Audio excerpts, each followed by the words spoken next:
ассалому алайкум шунавандагони гиромӣ.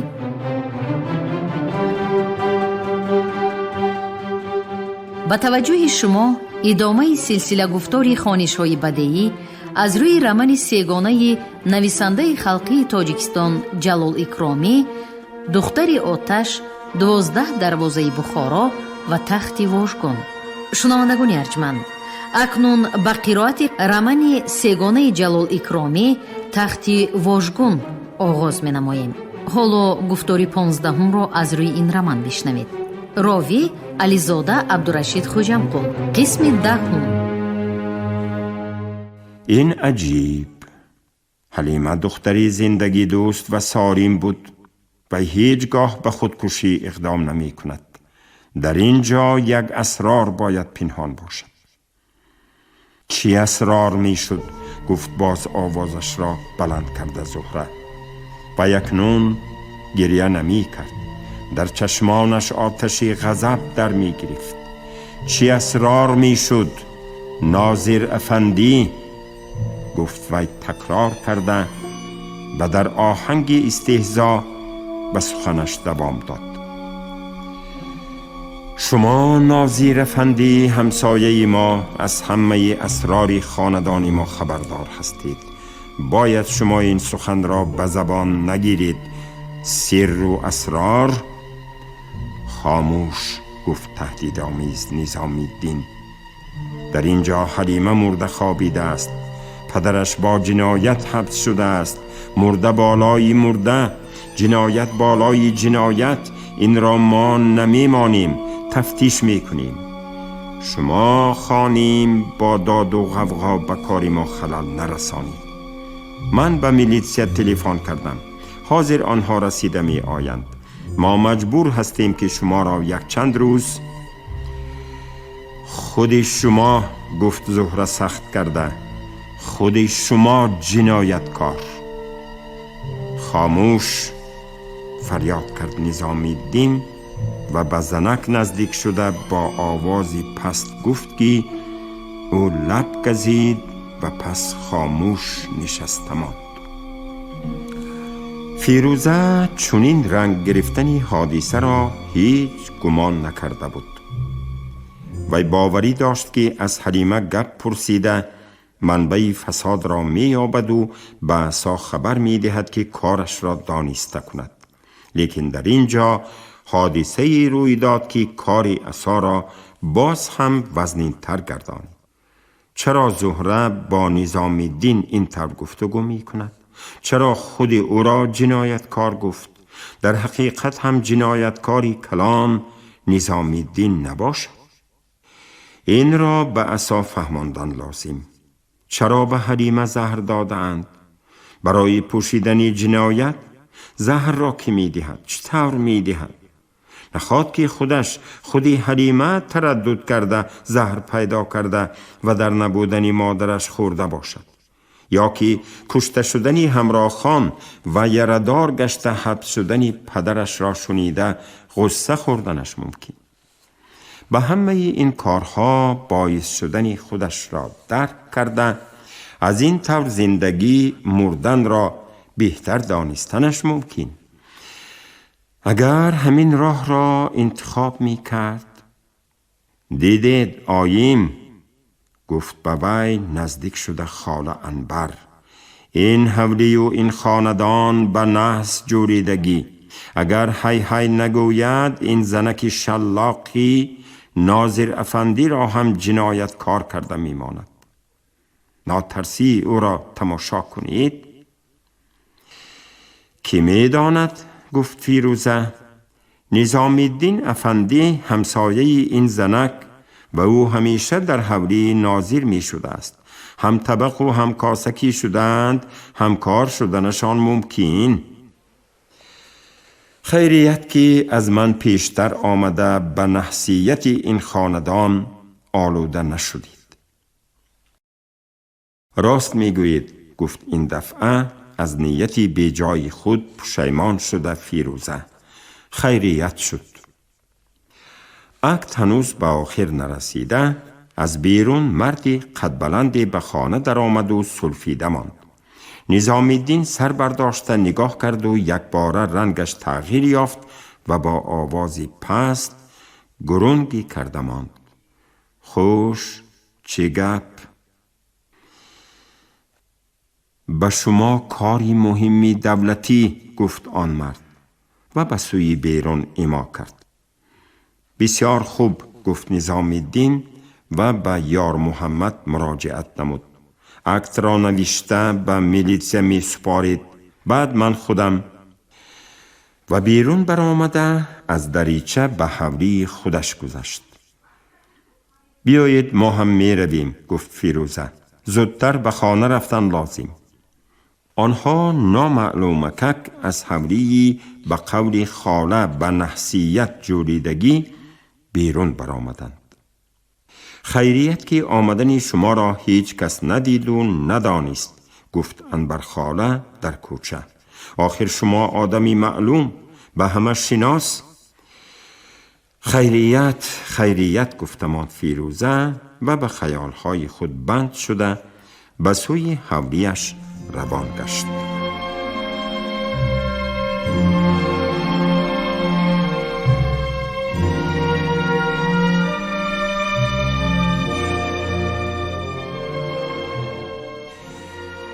خوش، گفت در خانه به سوی روزیبای نگاه کردن نظام الدین. باز چه گپ شد؟ حبیبولین حبس شده است، گفت روزیبای. به خواجان صحت شده ایستاده است. بنابراین خود همین شب بلکه خود حاضر از شهر برآمده رفتن شما شرط بوده است. من؟ چطور؟ به کجا؟ با چی؟ با کی؟ یک باره سراسیمه شده ماند نظام الدین. کاغذی کماندیروفکه‌تان هست. با خودتان بسیارتر پول میگیرید، یراق میگیرید، از دروازه مزار یا که یگان دروازه دیگر با فایتونی کرایه به چشم عینک مانده میبرایید. در ساعت 10 شب از کاگان به طرف قرشی پاییز می رود. پیش از به پاییز سوار شدن به معاونتان تلفن کرده می گویید که ناخواست به قرشی رفتن لازم شده ماند و از بس که این سپارش مخصوص و مخفی است به کسی گپ نزده کار را دوام دهید. در قرشی شما را پیشواز می گیرند و راست به بایسون و از آنجا به نزد اسد مخصوم. میلش، گفت نظام الدین و قطی ستالش را کشاده تپانچه‌اش را گرفت. از صندوقچه پوری کاغذی و طلای بسیاری را گرفته به قبچوقش انداخت. دستانش می لرزیدند و چیکار کردنش را نمی دانست. خیر، من برآمده فایتون جیغ می زنم. شما تیار شده برایید، بهتر که لباس رویتان را تغییر دهید. میلش، گفت نظام الدین و باز قطعه های استالش را کشاده نمی دانست که چی را می کاود. وی که اصلا آدمی ترسو و بی ثبات بود، از خبری روزیبای یک باره دلش را بای داد. همه گرگر و کلانگری هایش تمام شدند و در این دم، در این دقیقه های پرهراس و بیم سیمای اصلش نظام الدین بزدل، خودپرست و ناآدم روشن عیان شده ماند. وی مثل موشی که به چنگالی گربه افتاده باشد می تپید و جان می کاهاند. قریب بود که به روزیبای چسبد، از او امداد جوید و التماس کند که او را تنها نگذارد، او را تا به کاگان مشایعت کند. دست و پاهایش می لرزیدند، سرش غواص می زد و نمی دانست که کدام چیزش را گیرد کدامش را ماند. به نظرش می نمود که آدمانی چیکه برای دستگیر کردن وی آمده ایستادند. او را می گیرند، به قطاری حبسی ها به تهخانه چیکه می پرتایند. ناخواست تلفن زنگ زد و بی اختیار دست دراز کرده گوشکی تلفن را گرفتنی شد ولی باز خودداری کرد. اگر گوشکی تلفن را گیرد، اگر در خانه بودن او را دانند، زود آدم فرستاده او را حبس کنند. رفت و این از طرف آدمان خودی باشد، رفت و باز یگان علاج کار را یافته باشند، رفت و خوف و خطر از راهی او برداشته شده باشد، بنابراین گریخته رفتن او را منع کنند. تلفن خاموش شد و باز برگشته با شدت زنگ زد.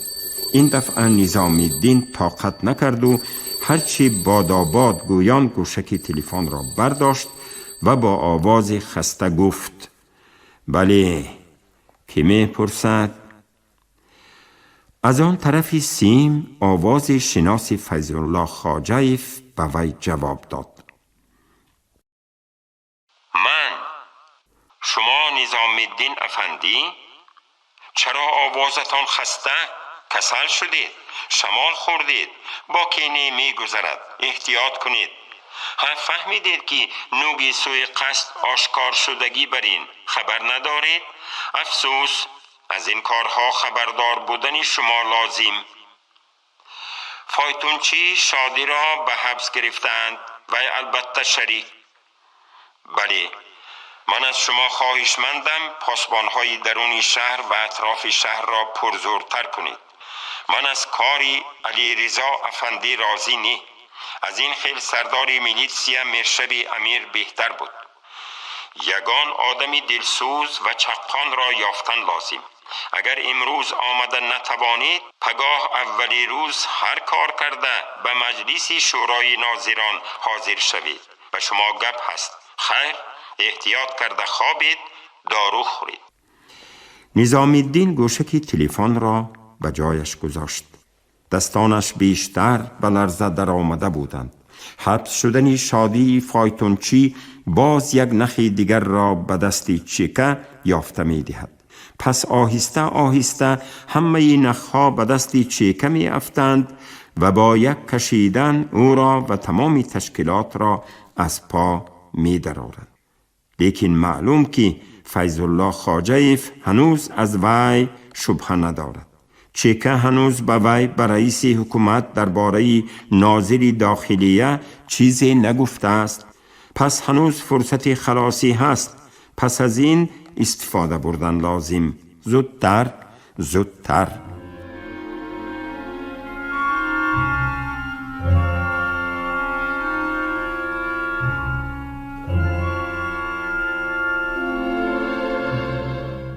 قسم 11.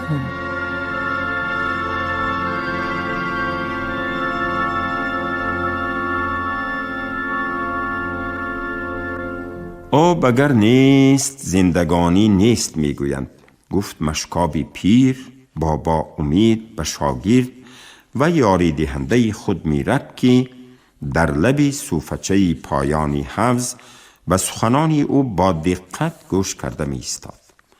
آب هست که دنیا هست، نباشد نه آدم می شد، نه درخت و نه مرغ و ماهی. دنیایی که در آن آدم نباشد، سبزه و گیاه نباشد، مرغ و ماهی و جانوران نباشد، دنیای چی؟ بنابراین هر کسی که به خلایق راهی آب را کشاید، راهی زندگی، راهی عمر را کشادگی می شود. ما و تو هم به خلایق شهد زندگی می کشانیم. بنابراین کسب ما کسب مقدس، کسب اولیا است. بچیم، پیری ما حضرت عباس در وقتش پیغمبر خدا را شاداب کردند. معلوم که با آن حضرت شهد زندگی بخشیدند. ما و تو هم به خلق خدا آب کشانده باعث زندگی، باعث رونق و رواج کارشان می شویم. انا از برای همین از این کسب اصلا آر نکن و هر کس که آر می کند خار می شود. میرک از هیچ کس، حتی از پدرش که به نظری وی عاقل‌ترین، داناترین آدم می نمود، این طور سخنانی پرتأثیر و عین مدعا را نشنیده بود. گویا که بابا امید اساسی مقصدی وی، مدعای دلی وی را می دانسته باشد سخن می کرد. میرک هم گویا همین طور گفتن می خواست. لیکن چی بود که بابا بر این غلطی معقول و فهما کرده گفته نمی توانست. ولی وی بیدرک مشکابی را کسب نکرده است. وی می دانست یا که حس می کرد چطوری که بابا گفت. لیکن مشکی پر آب را از زینه های حفظ برداشته برآورده به بالای صوفه مشک برداری گذاشتن مشکل. نفسی کس به درون می کشد. پاهای کس می لرزند. برعکس این زینه ها لغزانک. اگر حوض پر آب باشد که گب نی، از لب حوض تا به صوفه 2 قدم، آن طرفش مشک را به کتف برداشته رفتن می گیری. لیکن برای چی بود که به شهرود دیر آب سر می دهند و بنابران حوضها بسیار وقت کم آب 5-6 زینه پایان فرآمده مشک را پر کردن لازم می شود. این خوب نی. آب که باعث زندگانی باشد چرا آن را همیشه و در همه جا جاری نمی کنند؟ چرا مجبور می کنند که مشکاب های بخارا به تگ حوض فرآمده آبی کهنه شده را گیرند؟ میراب ها کنی چیکار می کنند؟ نخواد از همین آب کلانهای حکومتی بخارا، فیض الله خواجه، حیدرقل عمک و باز دیگرها هم خورند؟ یا که آنها به جای آب لیموناد می نوشند؟ آخر با لیموناد آش و شوربا پختن نمی شود. با لیموناد چای نمی کنند. آب در کار. آبی صاف و تازه و بیکیجه در کار. آب آدم را عزیز، آدم را صاف و پاک می کند، گفت به شرح فلسفی خود دوام داده بابا امید. آب نه این که آدم را بلکه تمامی روی زمین را مصفا و پاک می کند. لیکن آدم هایی هستند که با شستن پاک نمی شوند. از سری آنها همه آب حوض را ریزید فایده ندارد. نحسیت 1 کس به 100 کس، از آن 100 کس به 1000 کس می رسد. در گذر ما یک بقال بود. از وسوسه نفسی ناصیرش به نحس جوریده ماند. وی با آدم ها پول قرض می داد و 10 چند کرده رویانیده می گرفت. از بیرون شهر زمین خرید، مرد کار انداخت. از بس که خون مردم را مکید به نحسیت جورید. آدم های نیک نصیحت کردند، فایده نبخشید. انا چی می گویید که در یک روز حولیش سوخت.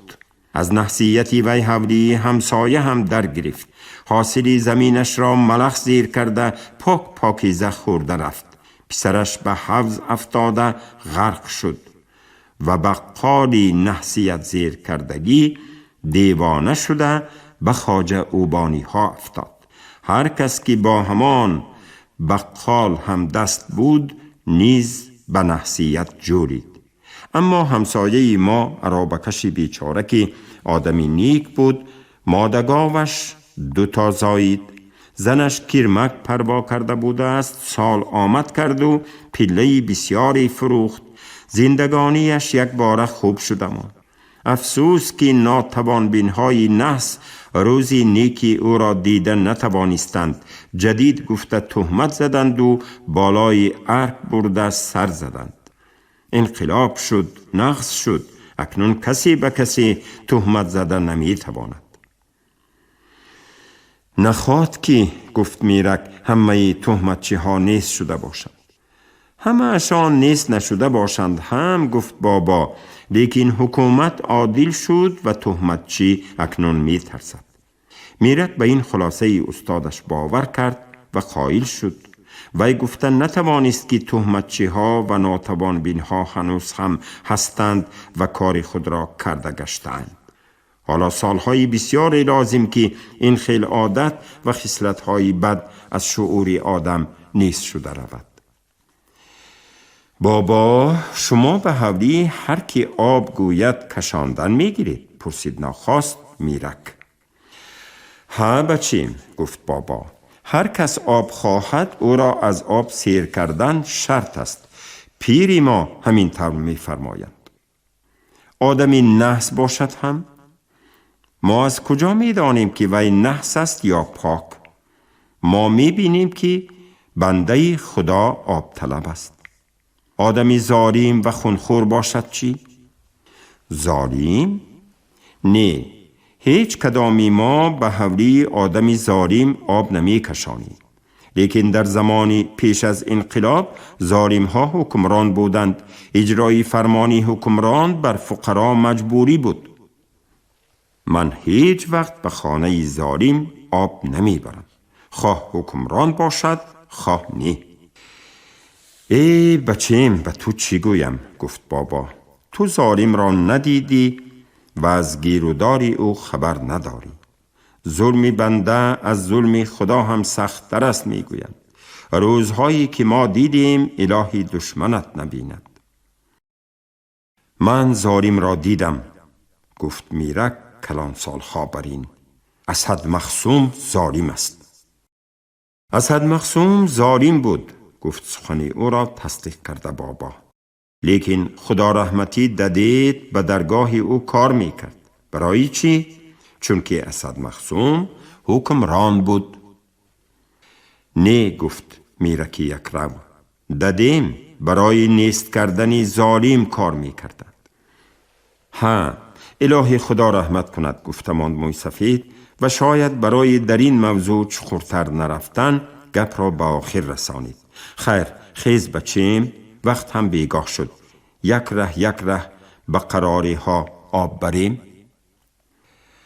میرک از جا برخاست، از سر میخ مشکچه خود را که به او عصا داده بود گرفت و به کتف پرتافت.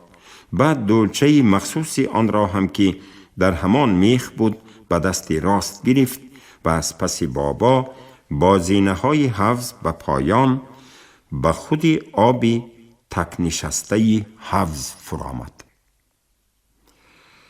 من و تو به مردم خدمت میکنیم، گفت موی سفید به مشکش با دولچه کلان آب انداخته ایستاده. مردم هم به ما خدمت میکنند.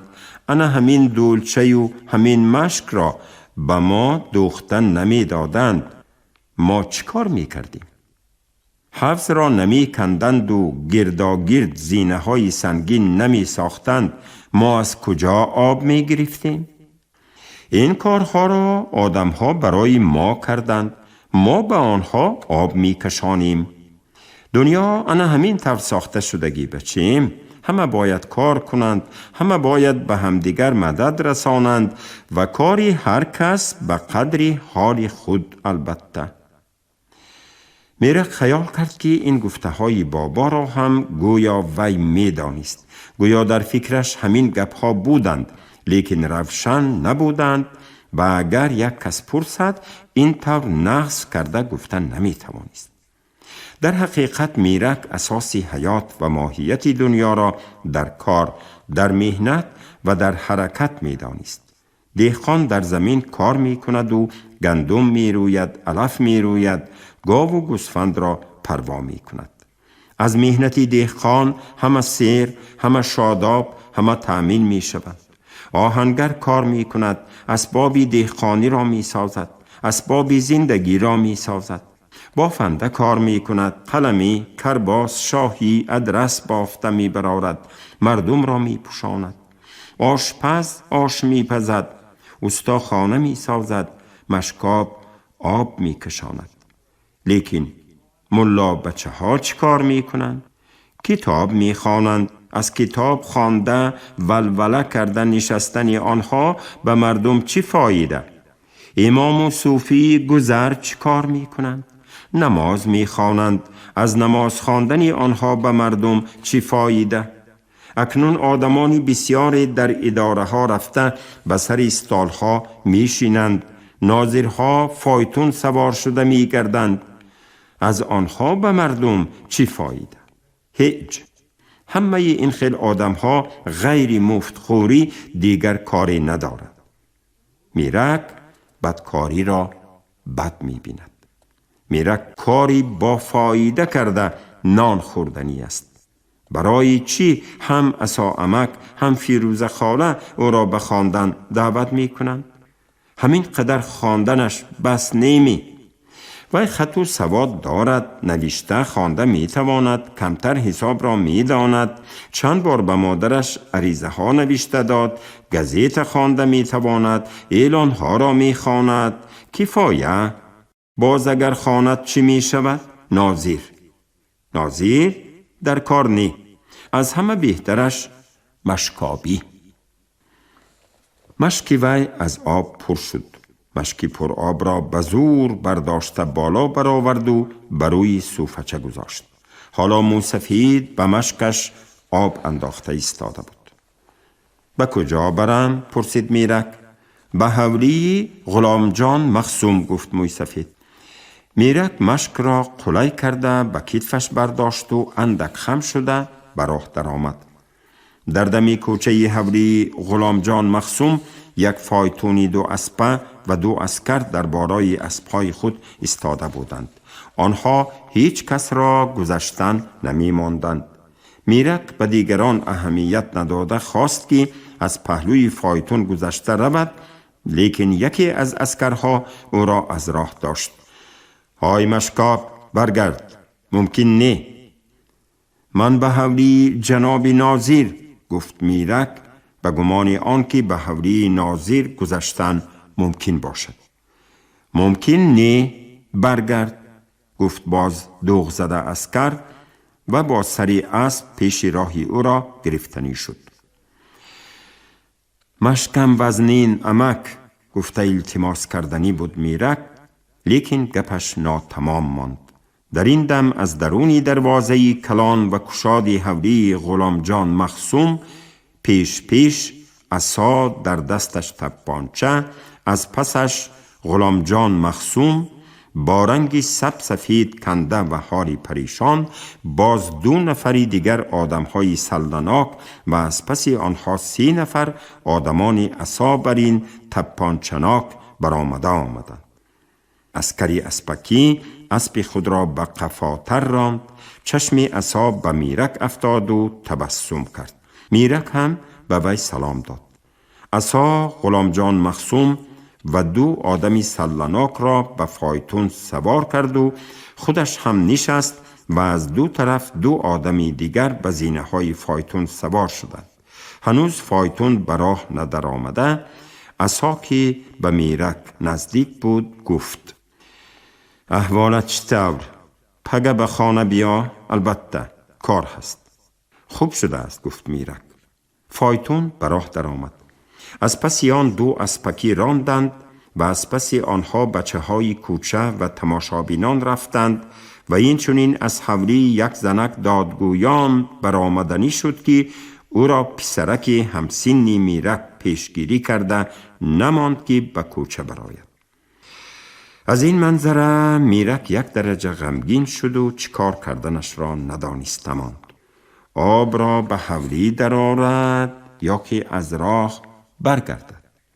ناخواست یک نصیحت پدرش به یادش رسید که گفته بود مرد باید از راهش بر نگردد. این را به خاطر آورد و به پیش قدم ماند و به حولی در آمده راست به سوی آشخانه رفت و مشکش را به خم خالی کرده برآمد. در این دم با امید هم مشکش را برداشته آورد. میرک به وی راه داده از آشخانه برآمد. در روی حولی پسری غلام جان مخصوم ایستاده بود، گویا میرک را منتظر بود.